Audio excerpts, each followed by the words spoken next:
Des del mes de març de 2005, Barcelona disposa d'un pla municipal per a la inclusió social. En el marc del seu desplegament, s'ha elaborat un programa d'acció contra la pobresa. Ricard Gomà, regidor d'Iniciativa per Catalunya Verds, Esquerra Unida i Alternativa, segon tinent d'alcalde i president del grup municipal d'Iniciativa per Catalunya Verds, Esquerra Unida i Alternativa, ens explica els compromisos, les propostes i les prioritats d'acció del pla. A l'Ajuntament de Barcelona, des de l'any 2005, estem fent polítiques actives contra l'exclusió social. Vam aprovar el Pla Municipal per la Inclusió Social l'any 2005 i acabem de presentar el balanç dels 4 primers anys de pla.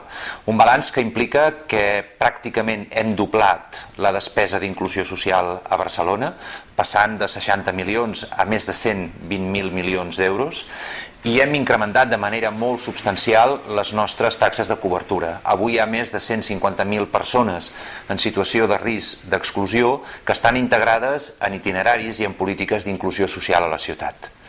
És evident que en una situació de crisi econòmica com la que estem vivint ara, les principals conseqüències socials d'aquesta crisi impliquen més vulnerabilitat econòmica, és a dir, aquelles persones que tenen dificultats per arribar a final de mes, dificultats de cobertura de les seves necessitats bàsiques. En definitiva, la dimensió de l'exclusió social que queda més afectada, més impactada per una situació de crisi econòmica és la de pobresa. Entenem la pobresa com la dimensió estrictament econòmica de l'exclusió social. Això és el que ens ha portat a accelerar, a elaborar i a aprovar el que és un compromís del nostre programa d'actuació municipal i que des d'Iniciativa vam ser capaços de situar en l'acord de govern, que és l'elaboració d'un programa d'acció contra la pobresa. És un programa que s'ha elaborat de manera molt participativa.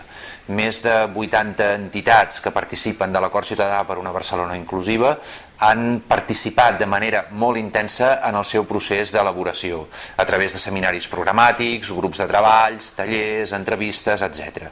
Finalment, per tant, ha estat un gran acord social amb les entitats i hem treballat també perquè hi hagués el màxim d'acord i de consens polític, que s'ha aconseguit plenament amb Esquerra Republicana i en bona part també amb el grup de Convergència. Què destacaríem com les principals aportacions del programa d'acció contra la pobresa?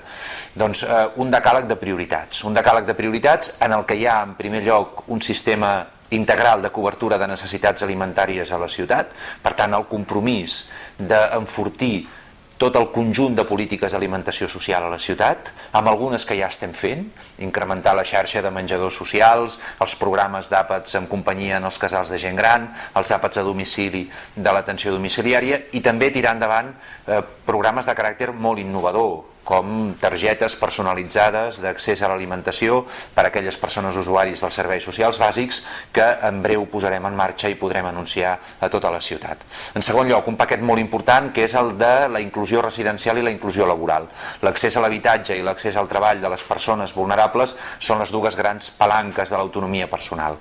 Aquí ens hi ha ajudat molt el nou pla d'habitatge de la ciutat. Hem posat ja en marxa una taula d'habitatges d'emergència social a la ciutat que ha assignat pràcticament ja un centenar d'habitatges d'emergència social per tal de respondre de manera molt ràpida i molt àgil a aquelles situacions de pèrdua de l'habitatge per desnonament. Estem incrementant també de manera molt important la xarxa d'habitatges d'inclusió i alhora hem creat una nova tipologia d'habitatge dotacional que s'afegeix als que ja estem fent per joves i gent gran, que és l'habitatge per famílies econòmicament vulnerables. Hi ha un tercer paquet de mesures especialment rellevants, que són les que tenen a veure amb infància en risc i amb infància en situació de pobresa.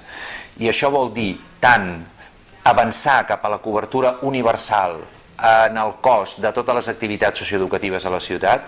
Ara, per exemple, hem cobert el conjunt de famílies que ens han demanat beques per al programa d'activitats d'estiu a la ciutat, o tenim el compromís també de cobrir de manera universal les beques menjador al llarg del 2009 i, en segon lloc, posar en marxa un programa municipal de centres oberts d'atenció a la infància i a l'adolescència. I, finalment, l'enfortiment del treball amb les entitats. Al llarg del 2008 hem signat convenis i concerts per la inclusió social per valor de més de 7 milions d'euros amb més d'un centenar d'entitats a la ciutat i de cara al 2009 i al 2010 enfortirem això amb més convenis per a la inclusió social. Avui, per exemple, jo anunciava els nous convenis d'inclusió amb les entitats de famílies cuidadores a la ciutat i també, evidentment, un increment del pressupost en aquests convenis. En síntesi, més de 110 milions d'euros entre el 2009 i el 2010. Això significa pel 2009 un increment que ratlla el 40% en relació al 2008 de polítiques directament vinculades a combatre la pobresa a la ciutat. En definitiva, el que fa 2 anys era el nostre gran objectiu, que era un canvi de prioritats i un gir social en les polítiques del govern de la ciutat, l'estem acomplint, i l'enfortiment del pla d'inclusió i l'aprovació del pla d'acció contra la pobresa són ja 2 realitats. Per tant, aquest gir social, aquest gir cap a l'esquerra, l'estem traçant, l'estem liderant des d'iniciativa i avui ja podem presentar fets molt concrets que avalen la nostra trajectòria.